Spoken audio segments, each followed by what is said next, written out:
한 주간 동안 새벽기도 나오시느라고 수고 많이 하셨습니다.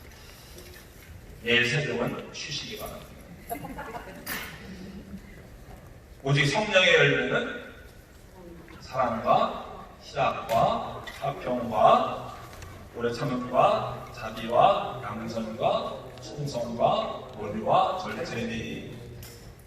주일학교 다닐 때부터 열심히 외웠던 그 성경 구절인데 어디에 나오는 말씀이에요? 갈라디아서에 나오는 말씀입니다. 어제 우리가 갈라디아 교회에 가보지 않았습니까? 갈라디아가 지금의 터키의 중부 중앙지대쯤에 있잖아요.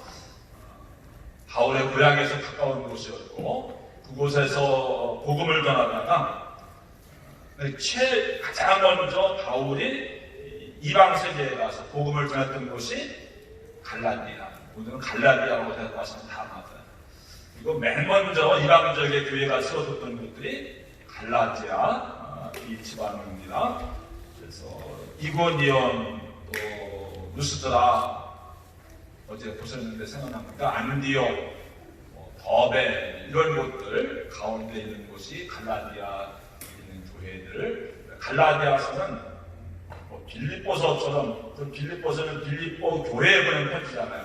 갈라디아서는 그것이 아니고 갈라디아 전체 지방에 있는 여러 교회들에게 어느 한 교회가 아니고 여러 교회들, 어느 한 교회의 문제가 아니고 그 모든 교회들의 공통적인 어려운 문제들을 다루기 위해서 편지가 갈라디아서입니다. 오늘 성령의 열매부터 이렇게 이야기를 하고 있습니다. 안디옥에 가서 복음 전하는데 온 동네 사람들 다 모여들지 않았어요? 처음 이제 복음을 전하는데 이런 놀라운 역사가 일어났습니다. 그러면 또 유대인들이 일어나가지고 시기하고 박해하고 그래서 발에서 먼지를 떨어버리고 갔던 곳이 이고니온이었죠. 또 이고니온에서도 그것은 기적이 일어나면서 많은 사람들이 또 하나님께 돌아오게 됩니다. 그러면서 또 거기서 유대인들이 돌을 가지고 치려고 하는 거예요. 던지지까지는 아직 하지 않았습니다. 그래서 루스드라로 도망가는데 거기에서 정말 돌에 맞아서 죽은 줄 알고 가까워 버리지 않았습니까? 바울이 무슨 복음을 전했길래 사람들이 돌을 던져서 죽이려고 했을까? 가는 것마다 유대인들이 바울을 그냥 내버려두지 않고 그렇게 핍박을 하고 박해를 했던 것일까? 바울이 전한 복음이 무엇이었을까? 스데반은 여기서 스데반도 바울처럼 돌에 맞아서 순교를 했습니다. 스데반은 왜 돌에 맞았습니까? 너희가 십자가에 못 박아 죽인 예수를 하나님이 다시 살리셨는데 그 예수가 하나님이 보내신 메시아였다. 그래서 유대인들이 거기에 누가 있었습니까? 바울이 있었잖아요. 돌을 던져서 스데반을 죽였는데 너희가 십자가에 못 박아 죽인 예수를 하나님이 다시 살리셨는데 이 예수가 하나님의 아들이셨고 메시아이셨다. 그 복음 전하다가 돌에 맞아 죽은 거였습니다. 그 현장에 있었던 바울이 이제 갈라디아에서 처음 복음을 전할 때 누구처럼 스데반처럼 돌에 맞는 거예요.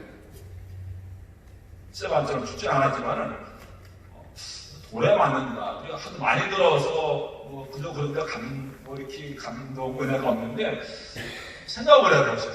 돌에 맞아 얼마나 끔찍한 거 모든 것이 그렇게 있습니다만은 순교당할 때 근데 정말 돌에 맞아서 여러분 피투성이가 되어지고 죽을 정도가 아니었지만 어느 정도면 죽은 줄 알고 갔다가 어렵게 했으니까 뭘 전했길래 유대인들이 그렇게 분노하고 어떻게 했길래 돌을 든 사람을 죽이려고 했을까 생각을 해보니까 두 가지였어요. 가는 데마다 유대인들이 핍박하고 바울이 그렇게 많은 유대인들에게 고난당한 이유가 두 가지였습니다. 첫 번째로는 이방인도 구원받는다. 그거예요. 있을 수 없는 일이죠. 유대인들에게는. 이방인들에게는 할렐루야 아멘이죠. 그렇죠? 우리도 구원받을 수 있어. 이방인도 구원받을 수 있다. 그러니까 저거 이단이야. 그래서 유대인들이 바울을 그렇게 싫어했던 것이고, 또 하나는 행함이 아니라, 율법이 아니라 어떻게 구원받아요? 믿음으로 구원받는다. 율법은 유대인들에게 주어진 겁니다. 그들은 자기들만 구원받을 수 있었어요. 뭘 통해서? 율법을 통해서. 그랬는데 바울이라고 하는 사람이 와서는 성경에 대해서 아주 박식하고 유명한 랍비라고 하는 사람인데, 그가 와서 하는 이야기가 유대인만 구원받는 것이 아니고 이방인도 구원받는 것이다. 뭐야? 또 하나 이야기가, 그럼 이방인 어떻게 구원받느냐? 율법이 아니라, 행함이 아니라 예수 그리스도를 믿음으로 구원받는 것이다. 아멘. 이게 복음이잖아요. 우리도 구원받을 수 있다. 무엇을 통해서? 행함이 아니라, 선행이 아니라, 공로가 아니라 오직 예수 그리스도에 대한 믿음을 통해서 구원받을 수 있다. 이게 복음인데, 이 두 가지가 유대인들에게는 도저히 용납할 수가 없는 거야. 이방인이 어떻게 구원받아? 율법 믿음으로 구원받아? 무슨 소리야? 그래서 이방인들은 가는 곳마다 할렐루야 아멘으로 받아들였지만은 유대인들은 그것을 받아들이지 않았던 것이고, 이거 전하다가, 이 복음 전하다가 고려마다 죽을 뻔한 일 또 몇 번 있었고, 강도의 위험과 바다의 위험과 강의 위험과 광의 위험과, 또 그 복음 전하기 위해서 가다가 여러분 맹수를 만나게 되고 여러 번 죽을 고비를 넘기고 가는 곳마다 핍박을 당하고, 바로 바울이 전하는 복음, 누구든지 요한복음 3장 16절에 하나님이 세상을 이처럼 사랑하사 독생자를 주셨으니 이는 저를 믿는 자마다 멸망치 않고 영생을 얻게 하려 하십니다 했을 때, 그냥 하나님 우리를 사랑하시는가 보다. 세상을 이처럼 사랑하사. 근데 요한이 그 세상을 이처럼 사랑하사라고 하는 단어를 쓸 때는 그냥 오월장산 그런 의미보다는 뭐예요? 구체적으로 하나님이 누구도, 이방인도 사랑하셔서 아들 예수 그리스도를 땅에 보내주셨고, 저를 모함으로 믿음으로 구원받는, 이 안에 복음이 다 들어가 있죠. 그냥 우리가 생각 없이 암송하고 싶던 요한복음 3장 16절, 우리를 사랑하시는가 보다, 하나님 당신을 사랑하십니다. 단순히 그런 차원의 이야기가 아니고 이방인도 구원받을 수 있는데, 그런데 노력해서 율법으로, 그게 아니고 그냥 예수 그리스도를 믿으면 구원받을 수 있다. 할렐루야. 그 복음 전하다가 그 고생하고 죽임을 당할 뻔하기도 하고 그랬던 것이더라고요. 이런 복음을 전했습니다. 도래마다 죽어가면 석가지고 이런 복음을 전하고, 또 이제 죽었다가 깨어나가지고 가서 또 그 복음을 또 전하는 것, 그것을 보고 디모데가 저가 믿는 예수에게 무엇일까? 저가 전하는 복음이 정말 무엇일까? 그래서 이제 그 다음에 디모데가 바울을 따라 나서지 않습니까? 그랬는데 이제 무슨 문제가 생겼느냐 하면은, 갈라디아 교회에 왜 편지를 썼는가 하면은, 어느 교회에도 이렇게 문제가 있으니까 이제 편지를 쓰지 않겠습니까? 다른 복음, 갈라디아서 1장 6절에 보니까는 그리스도의 은혜로 너희를 부르신 줄을 이같이 속히 떠나 다른 복음을 따르는 것을 내가 이상하게 여기노라. 다른 복음을 따르는 사람들이 생긴 거예요. 다른 복음이 뭘까? 지금까지는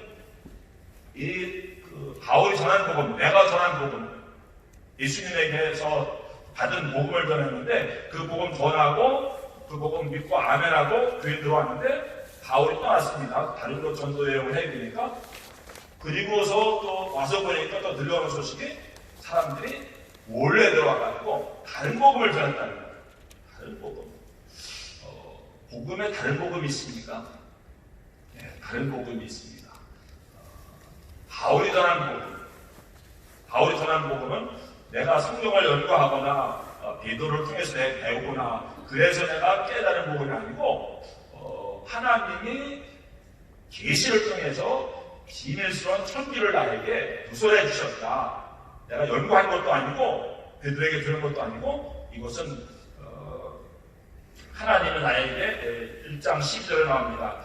내가 사람에게서 받은 것도 아니요 배운 것도 아니요 오직 예수 그리스도의 계시로 말미암은 것이다. 그러니까 바울이 예수님을 통해서 받은 계시, 하나님께서 바울에게 보여주신 기밀스러운 일이 있는데 그것을 통해서 무엇을 깨닫는가 하면 이방인도 구원받을 수 있고 또 하나의 계시는 뭐였습니까? 율법이 아니라 믿음을 통해서만 구원받을 수 있다. 근데 예수님의 수제자인 예루살렘 교회 담임 목사였던 베드로, 야고보는 뭐였습니까? 이방인 구원받는다고 생각했어요? 그렇게 생각하지 않았어요. 생각하지 않았어요. 근데 그 계시를 그걸 어떻게 알았습니까? 하나님이 바울에게 알려주신 거예요. 그러면서 너는 유대인이 아니라 이방인을 위한 사도가 되어야 된다. 이방 지역에 가서 복음을 전하는 자가 되어라. 베드로도 우리가 구원받을 수 있으라고는 꿈에도 생각하지 못했던 그런 놀라운 사실. 정말 복음 중에 복음이 무엇입니까? 우리 같은 이방인이 구원받을 수 있다고 하는 거. 그리고 이방인이 구원받을 수 있는데 율법을 통해서 구원받는다고 한다면 누구도 또 구원받을 수 없는 거예요. 근데 이방인에게 하나님을 열어주셨을 뿐만 아니고 그 안에 믿기만 하는, 예수를 믿기만 하는, 예수님을 믿음으로 행함이 아니라 정말 하나님 나라 안으로 들어갈 수 있게 해주셨다. 정말 오늘 새벽에 모이긴 했습니다만 이게 정말 이게 복음이고 복음의 핵심이고 이게 엄청난 축복입니다. 아직도 유대인들에게 이거 정말 말도 안 됩니다. 그들에게. 그러니까 그 당시에 그 이야기를 들은 유대인들이 가만히 있을 수 없는 거죠. 그걸로 쳐주고 싶은 거죠. 왜? 그 말씀 듣고 또 많은 사람들이 따라가기 때문에. 그래서 잠깐 이제 바울이 그 자리를 비웠는데 다른 복음을 전하는 사람들이 들어왔어요. 바울이 너무 화가 나가지고서 그 사람들은 다른 복음을 전하는 사람들이 천사라고 할지라도 하나님에게 저주를 받을지어다. 이렇게 이야기를 하고 있습니다. 그러면서 바울이 더 실망한 것은 바울이 분명하게 그런 복음을 확실하게 전해줬는데도 다른 복음을 듣고는 다 흔들려가지고 거기에 넘어가는 거예요. 여러분들 어떻게 속히 쉽게 넘어갈 수가 있습니까? 여러분들, 우리 웨슬리교회 여러분들도 저에게 들은 메시지가, 설교가 있습니다. 어떤 분들은 22년 동안 제 말씀을 들었습니다.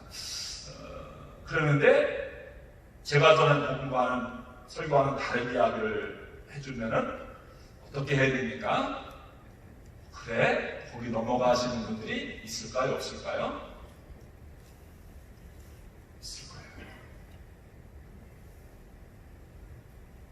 다른 복음은 없습니다. 다른 복음은 없습니다. 그 당시에 다른 복음, 오늘날에 있는 가장 큰 다른 복음은 신천지. 이 사람들이 그 교회 목사님이 얼마나 말씀으로, 기도로 양육을 하고 그러는데 다 넘어가잖아요. 갈라디아 교회들. 바울이 좀 너무 화가 나는데 어떻게 그럴 수 있냐고. 정말 여러분, 제가 이해가 안 됩니다. 어떻게 다른 복음의 길을 들고 넘어갑니까? 저와는 다른 복음, 다른 이야기하는 사람들 그런 설교나 또 그런 전도 이야기 들을 때 절대로 여러분들은 넘어가지 마시기 바랍니다. 제가 전한 복음을 신뢰하시기 바랍니다. 근데 그때 되면 다 이거 왔다 갔다 흔들리고 또 넘어가게 되는 그런 것 같아요. 저는 신뢰하지 못하시더라도 제가 전한 복음을 신뢰하시기를 축원합니다. 그걸 끝까지 붙들어야 돼요. 정말 중요한 겁니다. 그냥 그때 여러분들이 막 흔들릴 때 제가 이야기해도 안 들어가요. 진짜 복음이 안 들어옵니다. 다른 복음이 들어오면 미혹하는데 거기 다 넘어가게 되지 않습니까? 이 다른 복음이 무엇이었는가가 이제 문제겠죠. 다른 복음은 유대인들이 와가지고 바울이 전한 복음과는 다른 복음을 전한 겁니다. 믿음으로 구원받는 거 맞아. 그런데 할례도 받아야 돼. 누가? 유대인들이. 누구에게? 이방인들에게. 뭐가 하나 더 플러스 됐습니까? 믿음으로 구원받는 거 맞아. 이방인도 구원받는 거 맞아. 다 맞죠? 똑같잖아요. 이단이 뭡니까? 다 똑같은 이야기인데 마지막에 약간 다른데 약간 다른 것이 결정적인 거예요. 근데 그렇지만은 뭘 받아야 돼? 할례도 받아야 돼. 왜? 유대인은 자기들은 율법이 있잖아요. 할례를 받았잖아요. 그리고 예수를 믿어서 구원받은 거예요. 근데 이방인들은 율법도 안 지키고 할례도 안 받고 그러면서 이제 구원받았다고 하는 거예요. 이게 말이 안 되는 거예요. 형평성의 원리에 어긋나는 거예요. 우리는 열심히 율법도 지키고 할례도 받고 그런 유대인이었었는데 예수 그리스도를 믿으면 구원받았는데 저 사람들은 율법도 안 지켜도 되고 할례도 안 받아도 되고 예수를 믿기만 하면 구원받아? Not fair. 당신들도 하나님 나라 안에 들어오려면 할례 받아야 됩니다. 그래서 이제 믿음이 99%라면 플러스 1% 모아야 되는 거야. 할례도 받아야 된다. 이게 중요한 거 아닐 수도 있겠고 받든 받는 거고 안 받든 안 받는 거지 근데 바울은 그때 너무너무 좀 화를 내고 있는 겁니다. 그 할례를 받아야 된다. 그 이야기는 할례가 왜 중요한가 하면 할례를 받으면 5장 3절입니다. 할례 받고 받고 있는 문제가 아니고 5장 3절에 보면 내가 할례를 받는 각 사람에게 다시 증언하노니 그는 율법 전체를 행할 의무를 가진 자다. 그게 문제인 거예요. 할례를 유대인들이 왜 받는 겁니까? 난지 8일 만에 받잖아요. 그럼 할례를 받으면 하나님의 백성이 됩니다. 내가 하나님의 백성이 되어 돌아가다 보면 표식이 할례예요. 그래서 이제 전설 따라 상처리 같은 이야기에 보면은 여러분 천국에 가면 누가 우리를 기다리고 있어요? 베드로가 기다리고 있죠. 근데 지옥에 가면 누가 기다리고 있는지 아세요? 누가 지옥문 앞에 있는지 아세요? 아브라함이래요. 왜요? 거기 들어갈 때 아브라함이 뭘 체크하는 거예요? 할례 받았나 안 받았나? 할례 받은 사람이 거기 들어가면 안 되니까. 그래서 할례 받은 사람은 당신 여기 아니고 하늘나라로 가세요. 그러니까 할례 받는 것, 왜? 할례를 받은 것이 하나님의 백성이 되었다고 하는 표식이니까, 구원받았다고 하는 표식이니까 그만큼 유대인들이 할례가 중요한 거예요. 그래서 이제 난지 일주일 지나서 8일째 되는 날 다 할례를 받고 그럼 이제 이 사람은 하나님의 백성이 되는 거예요. 하나님의 백성이 되었으니 이 사람이 앞으로 장성에서 뭐를 지키며 살아가야 되는 거예요? 율법을 지키며 살아가야 되는 거예요. 그런 이야기입니다. 할례 그냥 받고 안 받고 그런 문제가 아니고 할례를 받아야 된다 그 이야기하는 것은 할례를 일단 받잖아요. 그러면 당신 할례 받았으니까 이제 뭐 해야 되는 거예요? 율법을 다 지켜야 됩니다. 근데 이제 예수님 통해서 우리가 받은 은혜는 믿음으로 구원받는 것이지 율법을 행함으로 구원받는 것이 아니잖아요. 지금까지 믿음으로 구원받는 거 그 복음 전했는데 다른 사람들이 아니야 할례도 받아야 됩니다. 그래 할례 받아야 되는 겁니까? 그럼 할례 받죠. 당신은 할례 받지 않았어. 이제 율법대로 다 살아가야 돼. 믿음만 가지고 되는 것은 아니고 율법도 지켜야 돼. 이게 다른 복음인 거예요. 그렇게 되면은 십자가에 예수님이 달려 들어가신 것이 의미가 없어지는 거죠. 하나님 은혜가 우리는 오직 그의 은혜로 인하여 믿음으로 말미암아 구원을 받았는데 이제 믿음을 통해서 구원받는 것이고 은혜를 통해서 구원받는 것인데 내가 무엇을 행하고 율법을 행하고 할례를 받고 그래서 난 구원받아서 그건 아니라고 하는 거예요. 그건 십자가에 달린 예수님을 의미 없게 만드는 것이고 하나님의 은혜를 의미 없게 만드는 것이다. 그래서 그런 율법을 통해서 의롭다 인정을 받으려고 하는 것이니까 이것은 엄청난 다른 복음이 아니겠습니까? 그래서 또 5장 10절을 보면 그렇게 전하는 사람들에 대해서 이야기하기를 5장 10절입니다. 너희를 어지럽게 하는 자들은 자꾸 이게 긴가민가 자꾸 혼동시키는 거예요. 믿음으로 구원받는 건 맞아. 근데 할례도 받아야 돼. 근데 율법도 지켜야 돼. 그런 사람들을 너희를 어지럽게 하는 자들은 스스로 베어버리기를 원하느라 스스로 베어버리기를 원합니다. 뭘 베어버려요? 이게 무슨 이야기예요? 즉 할례 이야기하는 사람들을 이야기합니다. 할례 받아야 된다. 할례 좋아하는 사람들을 이야기합니다. 할례 받아야 구원받는다. 이거 아닌데 그 이야기하는 사람들은 스스로 베어버리기를 원한다. 이게 무슨 이야기입니까? 남자들만 할례 받잖아요. 남자의 성기 할례 받잖아요. 근데 할례를 크게 주장하는 사람들 바로 화가 나가지고 할례 크게 좋으면 조금 하지 말고 잘라버려.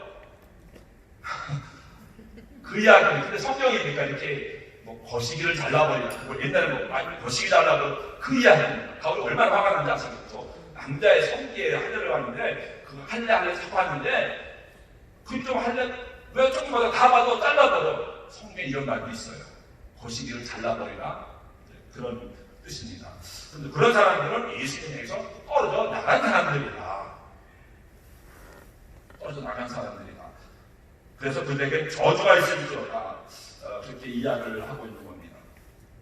그러면서 무엇이 문제가 6장 13절에 보니까는 할례를 받은 그들이라도 스스로 율법을 지키지 아니하고 너에게 할례를 받게 하려는 것은 할례 받는 것은 뭐예요? 의미가 내가 율법을 지키겠습니다. 근데 할례를 받았는데 뭘 안 하는 거예요? 율법을 안 지킵니다. 이게 뭐예요? 그러면서 할례를 받는 것은 내가 율법대로 하나님 말씀을 살아가겠습니다라고 받는 건데 할례 받은 것만 살아가지 뭘 안 하는 거예요? 하나님 말씀대로 살아가지 않는 거예요. 그러면서 다른 사람은 할례를 받게 만드는 거예요. 이게 유대인들이죠. 그래서 유대인들은 할례, 우리는 무할례, 할례당, 무할례당, 뭐 그런 이야기 하잖아요. 유대인과 이방인을 구별하는 가장 큰 표시가 할례 받았느냐, 받지 않았느냐. 그래서 이제 유럽 어디인가에 가면은 다비드상, 다윗상 있잖아요. 유명한 다윗 조각 누가 했나요? 새벽이라 생각이 안 납니다. 유명한 다윗상을 보면요, 정말 미남이 아주 잘생겼어요. 근데 그건 유대인을 모욕하기 위해서 만든 거예요. 왜냐하면 조각은 다 옷이 나치잖아요. 그 남자의 생기를 보면 할례를 안 받은 것으로 그렇게 해놨어요. 일부러 안티세미티즘으로 그렇게 한 겁니다. 당연히 다윗은 뭐예요? 할례 받았죠. 근데 일부러 할례를 안 받은 것을 할 정도로 할례가 이제 유대인들에게 그런 것인데 그런 것을 서로 믿는 우리들에게도 강요했던 겁니다. 그러면은 율법을 안 지키며 살려받는 게 뭐가 유익하냐? 이게 우리 이야기입니다. 우리 세례받고 구원받았잖아요. 하나님의 백성이 되었잖아요. 근데 세례받은 것만 우리 자랑하고 세례받아서 구원받았다. 하나님 백성처럼 살아가지 않으면서 하나님 뜻대로 살아가지 않으면서 나는 세례받았으니까 유대인들이 나는 할례받았으니까 하나님 백성이야. 나는 구원받았어. 그거나 이방인들이 나는 세례받았어. 다 용서받았어. 나는 구원받았어. 그리고는 하나님의 말씀과 전혀 관계 없이 살아가는 사람들이랑 똑같은 거죠. 유대인들은 할례 자랑하지만 우리가 뭐라고 하지만 우리는 세례 자랑하면서 세례 받은 사람처럼 살아가지 않고 세례 받은 분들이 이미 신앙하게 죽은 거예요. 그렇게 살아가지 않고 세례 받은 것만 자랑하는 거야. 난 세례 교육이야. 유아 세례 받았어. 못돼 신앙이야. 이게 무슨 의미가 있는 거야? 할례? 우리 세례잖아. 세례 받고도 하나님 말씀을 살아가지 않으면 그 의미가 없는 거죠. 또 하나는 6장 17절에 보면은 나는 그리스도의 흔적을 내 몸에 지녔다라고 바울이 이야기합니다. 유대인들은 무슨 흔적을 지녔어요? 살갗을 베어버렸잖아요. 그 흔적이잖아요. 그래 그들은 할례 받은 그 흔적을 자랑하는데 바울은 뭐라고 이야기해요? 나는 바울도 할례 받았죠. 근데 바울은 이야기하기를 당신들은 할례 받은 걸 자랑하는데 나는 뭘 자랑합니까? 내 안에는 뭐가 있어요? 그리스도의 흔적이 남아요. 예수님의 손에는 무슨 흔적이 남아있어요? 물자국이 남아있죠. 우리가 자랑할 것은 뭐예요? 그리스도의 흔적을 자랑해야 되는 것이고 예수님이 우리에서 고난당하시고 엄청난 십자가에 고통당하시고 그 흔적 그것처럼 우리도 예수님에서 고난당해야 되고 십자가를 져야 되는데 그런 흔적이 바울이 정말 얼마나 많은 그리스도의 흔적을 가지고 있습니다. 그걸 자랑해야 되죠. 유대인들이 정말 그들을 할례받은 걸 자랑스럽게 합니다. 우리는 그게 아니고 내 몸에 그리스도의 흔적을 내가 주님으로서 당한 고생, 고난, 고초, 십자가 이런 것을 자랑할 수 있어요. 그런데 바울은 내 몸에 그리스도의 흔적을 가지고 있구나. 누구들이라고? 할례받은 사람. 당신들은 할례받았지만 온 몸에 예수님의 십자가의 못자국이 흔적이 남아요. 우리 안에 어떤 흔적이 있습니까? 예수님의 고난 흔적, 어떤 흔적을 지니고 있습니다. 또 6장 14절에 보면은 그러나 내게는 우리 주 예수 그리스도의 십자가 외에는 결코 자랑할 것이 없으니 바울은 뭐만 자랑했습니다. 십자가만 자랑했어요. 유대인들은 뭘 자랑합니까? 할례를 자랑하는 거예요. 나는 오직 뭐예요? 우리 주 그리스도의 십자가 외에는 결코 자랑할 것이 없는 유명한 말씀인데 바울이 나는 그리스도의 십자가만 자랑한다는 말씀의 배경이 여기서 나오고 유대인들은 뭘 자랑하는데? 할례를 자랑하는 거예요. 이건 이방인은 할례를 받고 싶어도 받을 수 없었어요. 그때는. 받아도 의미가 없는 것이고 우리는 할례 받은 백성이야. 우리는 할례파 유대인들이야. 바울의 이야기를 그들은 할례 받은 걸 자랑하지만 나는 예수님의 십자가를 자랑합니다. 할례를 그걸 자랑하지만 나는 내 몸에 예수님의 흔적을 지니고 있다. 할례를 자랑하는데 할례 자랑하면서 당신이 하나님 백성처럼 살아가십니까라고 반박을 하지 않습니다. 할례를 받았느냐 안 받았느냐 이건 구원과는 아무 관계가 없고 그게 중요한 게 아니고 결론적인 말씀입니다. 5장 6절 보면은 그리스도 예수 안에서는 우리도 할례나 무할례나 아무 소용이 없으세. 아멘. 뭐가 중요합니까? 사랑으로서 역사하는 믿음뿐이다. 사랑으로 역사하는 믿음. 우리 믿음의 사랑에 열매 맺는 게 중요한 것이지 할례 안 받고 있는 문제가 아니라고 하는 거예요. 할례를 받았으면서 세례 받았으면서 사랑으로 역사하는 믿음에 그게 없으면 믿음의 열매의 사랑이 없으면 아무것도 아니라는 거예요. 정말 중요한 것은 할례 받은 그게 아니고 사랑으로 역사하는 믿음이다. 이게 중요합니다. 그리고 6장 15절 결론입니다. 6장 15절 다 함께 읽겠습니다. 6장 15절 할례나 무할례나 아무것도 아니거든요. 아멘. 그게 중요한 게 아닙니다. 근데 그 갈라디아 교회는 그게 너무 중요했어요. 근데 할례나 무할례가 아무것도 아니로되 뭡니까? 오직 새로 지으심을 받는 것만이 중요하다. 뭐가 중요합니까? 새롭게 내가 지으심을 받고 새롭게 변화되는 게 중요한 것이지 뭘 받다 안 받고 이게 중요한 것이 아니라고 합니다. 할래? 뭐 할래? 자랑할 수도 있어요. 오케이. 그러나 우리가 자랑할 것은 내 몸에 예수님의 흔적을 지는 것을 자랑할 수 있어야 되고 우리가 자랑해야 될 것은 그리스도 예수의 십자가를 자랑해야 되는 것이고 그렇죠? 우리가 정말 할래 받냐 안 받냐 그게 중요한 것이 아니고 사랑으로 역사하는 믿음이 있느냐가 중요한 것이고 정말 중요한 것은 무엇입니까? 할래 뭐 할래 그게 아니고 우리가 그리스도 안에서 새롭게 지으심을 받아가고 있느냐가 중요한 것입니다. 하늘에 계신 우리 아버지여